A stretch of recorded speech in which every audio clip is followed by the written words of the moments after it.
Ang pelikula ay nagaganap sa isang post-apocalyptic na kasalukuyan, kung saan ang atmosfera ng daigdig ay naging nakakalason. May ilang siyentipiko na nakahula nito nang maaga at lumikha ng isang planta ng kuryente na ipinadala sa kalawakan upang mangolekta ng enerhiyang geothermal mula sa ibang mga planeta. Di nagtagal, nagsimulang mamatay ang mga tao habang natutulog at nasasakal sa mga lansangan. Ang dugo sa kanilang mga ugat ay nagsimulang mag-itim dahil sa hindi inaasahang pagbabago sa komposisyon ng atmosfera ng daigdig. Maraming nagsabing ito ay huling pagtatangka ng daigdig na mabuhay sa pamamagitan ng pagtataboy sa mga tao. Ang natitirang mga tao ay tumakas mula sa planeta sakay ng 100 barko. Sila ay dumating sa isang istasyon sa kalawakan na tinawag na Exodus Mission. Ang istasyon ay parang isang lifeboat sa itaas ng bulkanikong buwan ni Jupiter na tinatawag na Io. Gayunpaman, hindi lahat ay handang iwanan ng daigdig at si Sam Walden ay isa sa ilang mga tao na naninirahan doon. Siya ay namumuhay mag-isa sa mataas na altitude, kung saan ang hangin ay maari pang malanghap sa ngayon. Si Sam ay kasalukuyang nagtatangkang magpalaki ng mga bubuyog na kayang mabuhay sa atmosfera. Ipinagpapatuloy din niya ang pananaliksik ng kanyang ama na si Dr. Harry Walden. Itinuro ni Dr. Walden kay Sam na ang pangunahing prinsipyo ng kalikasan ay kaligtasan. Nasa ating isip at kaluluwa ang paghahanap ng buhay kahit ano paman.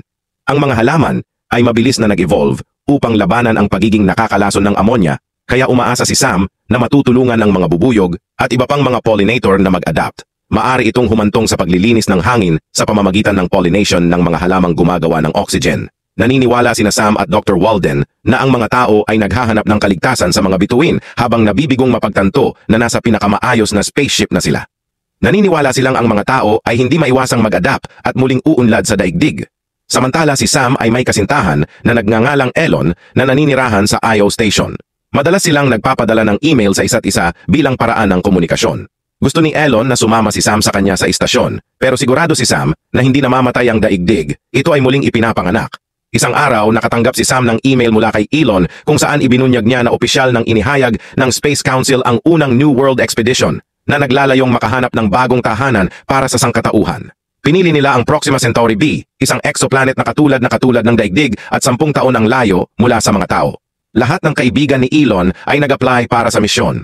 Dagdag pa ni Elon na ang anunsyo ng New World Expedition ay may malalim na epekto sa Exodus program. Bago matapos ni Sam ang pagbasa ng email, nag-malfunction ang kanyang computer at pumunta siya sa isang luma at inabandonang library gamit ang kanyang ATV bike. Doon sinuri niya ang isang mythology book ngunit biglang may isang malaking bagyo na papalapit sa gusali. Pinilit siyang bumalik sa kanyang kanlungan. Pagkatapos inayos ni Sam ang kanyang computer at ipinagpatuloy ang pagbabasa ng email mula kay Elon.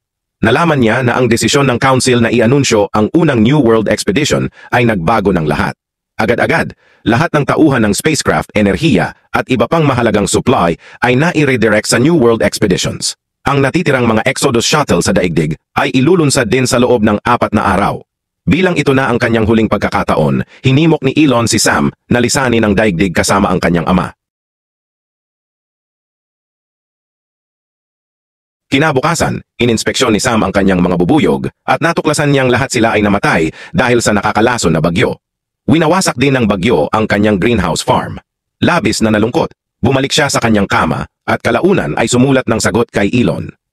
Ipinahayag ni Sam ang tungkol sa bagyo at sa mga bubuyog na ipinaliwanag na nawala ang lahat ng genetic progress na kanyang nagawa. Inamin ni Sam na malapit na siya sa kanyang breaking point. Inamin din niya na kahit gusto niyang umalis ng daigdig, hindi siya makararating sa launch site sa tamang oras gamit ang ATV at ang dami ng oxygen na kaya nitong dalhin. Hindi nagtagal, may isang hindi kilalang lalaki na nagngangalang Micah ang lumapag malapit sa base gamit ang isang helium balloon. Nakipagkita siya agad kay Sam at sinabing balak niyang makarating sa launch site at lisanin ang daigdig. Pero bago ang lahat, nais muna niyang makausap si Dr. Harry Walden. Binigyan siya ni Sam ng tubig na sinasala niya gamit ang buhangin at uling. Sa simula, nag-aalinlangan si Micah na inumin ang malabong tubig, ngunit tiniyak ni Sam na ligtas itong inumin. Pagkatapos, ipinakilala ni Sam ang sarili bilang katulong ni Dr. Walden na itinatago ang katotohanang siya ay anak niya. Nang hilingin ni Micah na makipagkita kay Dr. Walden, sinabi ni Sam na nasa labas ito, gumagawa ng pananaliksik. Hiningi ni Micah na dalhin siya doon, ngunit sinabi ni Sam na hindi niya alam ang eksaktong lokasyon nito kaya hindi niya magawa. Bilang resulta, nagpasya si Micah na hintayin na lamang ang siyentipiko at inihanda ni Sam ang pagkain para sa kanya. Binigyan niya si Micah ng mga sariwang gulay na pinatubo niya sa kanyang greenhouse. Habang kumakain, tinanong ni Sam kung may natitirang mga hayop pa ba sa malawak na dagat. Isa ito sa mga pangarap niya na makarating doon at maranasan ang malamig na hangin. Ngunit sinabi ni Micah na wala nang natitira sa daigdig. Lahat ng hayop ay napatay na at maging ang mga mikroorganismo ay unti-unti nang namamatay. Sa susunod na eksena, ipinakita ni Sam kay Micah ang kanyang lab kung saan isinasagawa niya ang kanyang pananaliksik. Ikinuwento rin niya ang tungkol sa kanyang kaibigang si Elon, na kasalukuyang nagtatrabaho sa Solar Cell Mission papuntang Alpha Centauri. Pagkatapos nito, pinatugtog niya ang pre-recorded na audio ni Dr. Walden sa radyo para sa mga taong nananatili sa daigdig. Nabigla si Micah dahil akala niya ay live na nakikinig siya kay Dr. Walden. Sinabi ni Sam na ito ay karaniwang protocol kapag si Dr. Walden ay nasa labas at malamang nababalik siya kinabukasan. Kinabukasan, habang nag-uusap ang dalawa, biglang ibinunyag ni Sam na hindi lang kaibigan si Elon kundi kasintahan niya. Tinanong niya si Micah kung kakaiba ba ito. Ngunit sinabi ni Micah na walang mali sa pagmamahal sa isang tao kahit na milyon-milyong milya ang layo sa'yo. Ikinuwento naman ni Micah na minsan ay nais niyang maging guro, ngunit napunta siya sa isang hot air balloon. Humanga si Sam sa kanyang katapatan at sa wakas ay inamin niya na siya ang anak ni Harry Walden. Sumunod, dinala niya si Micah sa greenhouse at ipinakita kung paano niya mano-manong pinopollinate ang kanyang mga halaman ngayon na ang lahat ng kanyang mga bubuyog ay namatay na. May 3 kapatid na halaman si Sam, mais, kalabasa at beans. Ang mais ang nagsisilbing balangkas para sa beans na akyatin habang ang kalabasa ay nagpapalaganap ng lupa. Ang beans naman ang nagbibigay ng nitrogen bilang kapalit. Mukhang naiinip si Micah dito kaya't binago niya ang paksa at tinanong si Sam tungkol sa kanyang mga tattoo. Ibinunyag ni Sam na ito ay ang equation ni Euler at ang evolvability equation ni Nowak. Ipinaliwanag niya ang huli at sinabi na ang mga simbolo sa kaliwa ay kumakatawan sa lahat ng posibleng string ng mga molecule, habang ang mga simbolo sa kanan ay kumakatawan sa mga selection pressures at fitness ratings. Sa madaling sabi, ang kailangan lang para umusbong ang buhay ay ang mga molecule na nasa sa ilalim sa mga puwersa ng pagpili at mutasyon. Kung natutugunan ang mga kondisyong ito, lilitaw ang self-replication. Nang tanungin ni Micah tungkol sa mga marka sa kanyang tagiliran, ibinunyag ni Sam na ginawa niya ang mga iyon upang mapabuti ang kanyang immunity. Ipinakita rin niya ang isang video clip ng isang baboy na inalaga ni Dr. Walden sa kanyang lab. Bagaman namatay ito matapos malantad sa nakakalason na hangin, itinuturing pa rin ito bilang isang malaking tagumpay. Kinabukasan, natagpuan ni Micah ang lumang silid-tulugan ni na Dr. Walden at kanyang asawang si June. Tinanong niya si Sam tungkol sa kanyang ina at inamin niyang nagkasakit si June at pumanaw. Nang marinig ito, sinisi ni Micah si Dr. Walden sa pagpipilit na manatili sa nakakalason na daigdig na naging sanhi ng pagkamatay ni June. Bigla siyang nagmadali papunta sa lab at sinira ang pinto ng opisina ni Dr. Walden. Sa kanyang pagkagulat, ang silid ay nasa masamang kalagayan at mukhang matagal nang walang tao rito. Dito natin natutunan na patay na si Dr. Walden. Nag-flashback ang pelikula sa nakaraan. Matapos ang mga tao ng pamamalagi sa post-apocalyptic na daigdig, pagsasagawa ng mga eksperimento, at pagkamatay ng kanyang asawa, napagtanto ni Dr. Walden na ang planeta ay wala ng pag-asa. Hinimok niya si Sam na lisanin ang daigdig papuntang Io, ngunit tumanggi si Sam na iwan siya. Ipinaliwanag ni Dr. Walden na sooner or later ay kailangan na niyang umalis dahil mawawala siya dahil sa mga komplikasyon sa kalusugan. Balik sa kasalukuyan, dinala ni Sam si Micah sa lugar kung saan nakalibing ang kanyang mga magulang.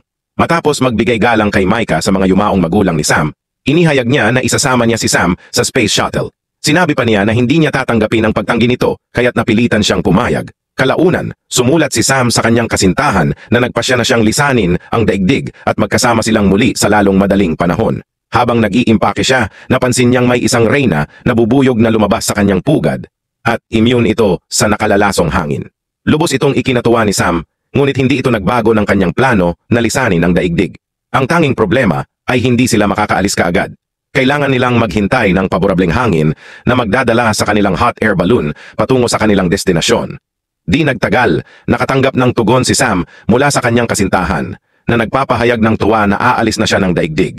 Ngunit ipinahayag din nito na siya ay nag-sign up sa 10 taong misyon sa bagong mundo. Ibig sabihin, magkakalayo sila ng maraming taon. Labis itong ikinadurog ng puso ni Sam at napaiyak siya. Nang makita siyang sugatan, nagluto si Micah para sa kanya at ibinahagi ang kanyang mga alaala noong pre-apocalyptic na daigdig. Malugod niyang inalala ang kanyang panahon sa mga suburb at pagpunta sa lungsod kasama ang kanyang mga kaibigan.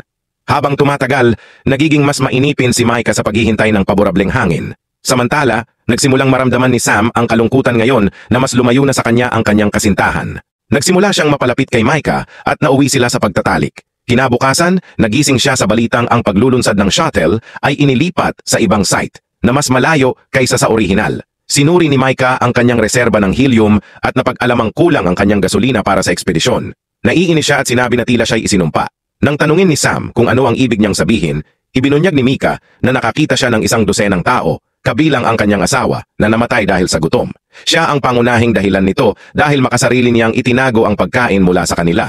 Ngunit nangako si Micah na hindi niya hahayaang mangyari kay Sam ang anumang masama. Naantig si Sam sa kanyang mga salita, ngunit mas malalaking problema ang kanilang kinakaharap ngayon. Inilahad ni Sam na alam niya kung saan makakahanap ng helium. Na-excite si Micah at magkasamang naglakbay ang dalawa patungo sa lungsod na nababalutan ng nakalalasong hangin. Sa kabutihang palad, natagpuan nila ang gasolina na kanilang ginamit upang muling punuin ang kanilang mga tangke ng helium. Kinabukasan, inihanda ni Micah ang lobo upang umalis patungo sa launch site. Ngunit iginiit ni Sam na bisitahin muna ang isang art museum. Sa una ay nag-alinlangan si Micah, ngunit kalaunan ay pumayag siya at sinabihan si Sam na bumalik sa loob ng isang oras. Sa kasamaang palad, ilang minuto lamang ang lumipas, biglang napagtanto ni Micah na ayaw talaga ni Sam na lisanin ang daigdig. Nagkaroon siya ng takot at agad na nagmadali matapos si Sam dala ang mga ekstrang tangke ng oxygen. Nagmadali si Micah papunta sa museo at natagpuan si Sam na humahanga sa isang klasikong painting. Tiniyak ni Micah kay Sam na ginawa na niya ang lahat ng kanyang makakaya at magiging proud sa kanya ang kanyang ama. Hinimok niya itong sumama sa kanya ngunit pinilit siya ni Sam na umalis na mag-isa. Sa sandaling iyon, nagsimulang mag-beep ang alarma ni Sam na nagpapahiwatig na paubos na ang kanyang oxygen supply. Agad na ibinigay ni Micah ang ekstrang tangke, ngunit sa halip na palitan ito, inalis ni Sam ang kanyang oxygen mask. Habang nilalanghap ni Sam ang nakalalasong hangin, unti-unting nagdilim ang eksena. Mabilis na lumipas ang panahon at nalaman nating mag-isa na lamang bumiyahe si Micah sa spaceship. Samantala nakaligtas si Sam at nagpasiyang manatili sa likuran. Tulad ng bagong reyna na bubuyog sa kanyang kolonya, hindi na nakakalason sa kanya ang nabagong kapaligiran. Nagtapos ang pelikula habang siya ay nakatayo sa isang dalampasigan kasama ang isang batang anak. Lumalabas na ang pangunahing layunin niya habang nakikipagtalik kay Micah ay upang muling punuin ng tao ang daigdig.